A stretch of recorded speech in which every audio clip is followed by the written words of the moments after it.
நம்முடைய தேவன் நல்லவர், அவர் பெரியவர், அவர் உயர்ந்தவர். உங்களை உயர்த்த வேண்டும் என்பதுதான் அவருடைய சித்தம், அவருடைய திட்டமே. பிசாசு எப்பொழுதுமே உங்களை தாழ்த்த நினைப்பான், உங்களை தோல்வி அடைய செய்ய நினைப்பான். ஆனால் தேவன் எப்பொழுதுமே உங்களை உயர்த்தி கொண்டே இருப்பார். நன்மைகளை நீங்கள் பார்க்கும்படிக்கு அவருடைய கிருபைகளை தந்து கொண்டே இருப்பார்.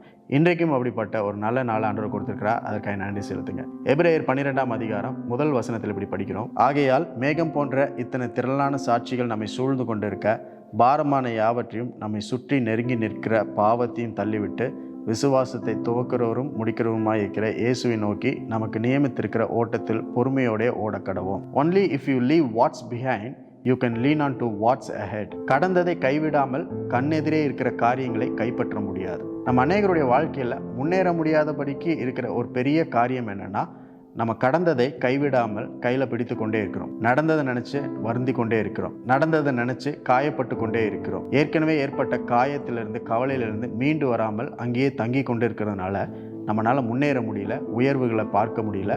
தேவன் நமக்காய் வைத்திருக்கிற நல்ல திட்டங்களை நம்மளால் பிடித்து கொள்ள முடியல. Because we are holding on to our past. கடந்த காலத்தையே கை கோர்த்து நடந்து கொண்டு இருப்பதனால எதிர்காலத்தை நம்மளால் கைப்பற்ற முடியல. ஒரு சின்ன எக்ஸாம்பிள் சொல்லணும் அப்படின்னா, ஒரு வேடிக்கையான எக்ஸாம்பிள். ஒரு மரத்துலேருந்து இன்னொரு மரத்துக்கு குரங்கு தாவி கொண்டே இருக்கும். ஒரு கிளையிலேருந்து இன்னொரு கிளைக்கு அது தாவி கொண்டே இருக்கும். அது எப்படி அது செய்கிறது அப்படின்னா, ஏற்கனவே இருக்கிற கிளையையும் மரத்தையும் விடும் பொழுதுதான் புதிய மரத்தை, புதிய கிளையை அந்த குரங்கு பிடிக்கிறது. இது ஒரு வேடிக்கையான எக்ஸாம்பிளாக இருக்கலாம். ஆனால் அதுலேருந்து நிறைய காரியங்களை நம்மளால் கற்றுக்கொள்ள முடியும். எப்பொழுதுமே முந்தினவைகளை நினைத்து வருந்தி கொண்டு கவலைப்பட்டு கொண்டே இருக்கும் பொழுது முன்னேறி செல்லாமல் தடுக்கும் தடைக்கல்லாக அது மாறிவிடுகிறது. Heart breaks have happen to all of us, but we have to leave it behind. நம்ம எல்லாருக்குமே மனமுறிவு ஏற்பட்டு இருக்கிறது, காயம் ஏற்பட்டு இருக்கிறது, வருத்தம் ஏற்பட்டு இருக்கிறது, மனஸ்தாபம் ஏற்பட்டு இருக்கிறது. எல்லாமே நடந்து கொண்டே தான் இருக்கிறது. ஆனால் அவைகள் எல்லாவற்றையும் நம்ம விட்டு விடும் பொழுதுதான் புதிய காரியங்களை நம்மளால் பிடித்து கொள்ள முடியும். புது காரியங்கள் வரட்டும், அவைகளை பிடித்து கொள்ளலாம், அப்புறம் பழசு விட்டுடலான்னா கண்டிப்பாக அது நடக்காது.